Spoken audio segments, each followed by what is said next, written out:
Hi, I'm Dan Bartges. Here at my studio, I'd like to talk to you about color, about how to master color in your artwork. It's the topic of my book, Color is Everything. Whether you're a beginner or an advanced painter, whether you work in oils or acrylics or watercolor, there are two questions I'd like for you to ask yourself. First, are you able to consistently mix the colors that you want? And second, can you consistently establish color schemes for a variety of subjects, whether they're portraits or still lifes or landscapes? In other words, when you're at your easel, are you in control of color? For example, here you're wrestling with three colors that aren't harmonious: blue, orange, and violet. What one color would harmonize all four? The answer is yellow. How did I know yellow? Where do answers like that come from? Is it all intuition, or is it something else? How do you harness color and make it perform in your paintings exactly the way you want? If you ask that question of the best painters in the past 200 years, the answer you would hear more often is this: learn the core principles of color.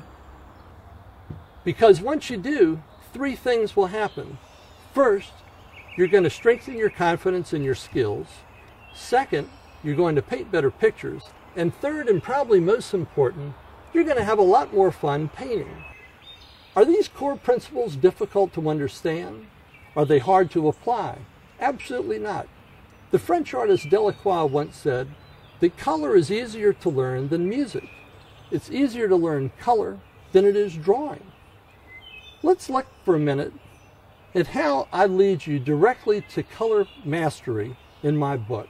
In Chapter 1, we do a very simple shopping for art supplies that you'll need to complete the recommended assignments throughout the book.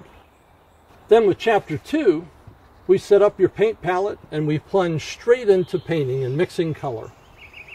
I'll help you paint a complete color wheel, which is the best method I know to acquaint you with how colors interrelate. Most experts would agree that no one has ever come up with a better way to depict the workings of color than a color wheel. The wheel shows exactly how and why certain color combinations are harmonious while others aren't. It's what the French impressionist Paul Cézanne called color logic. In this chapter, for example, you'll see these principles at peak performance in the hands of master artists, all from the collection of the Virginia Museum of Fine Arts. You'll understand how they injected these exact same core principles into their wide-ranging artwork. Masters such as Picasso, Goya, Sargent, de Kooning, Degas, and several others. Chapter 5 is probably my favorite because now you get to apply everything you've learned in the book so far. I provide you with photographs of real people, real landscapes, and still life arrangements, and then I challenge you to put together what you've learned by choosing a suitable color scheme, and then painting that subject. Once you've finished your painting, you'll turn the page to see my version, as well as an explanation of my color choices. Near the end, there's a chapter that shows how to use the color wheel as a diagnostic tool, how to use it to improve even a good painting, as well as how to analyze and fix a not-so-good painting.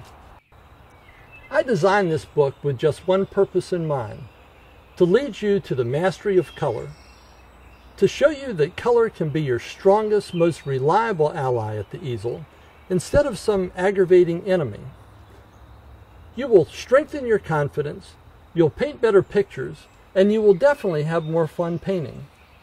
Thank you for stopping at the studio. I'd like to leave you with one thought by Marc Chagall. Chagall, the painter, once said about color, "Color is all. When color is right, form is right. Color," said Chagall, "is everything." Thank you, and happy painting.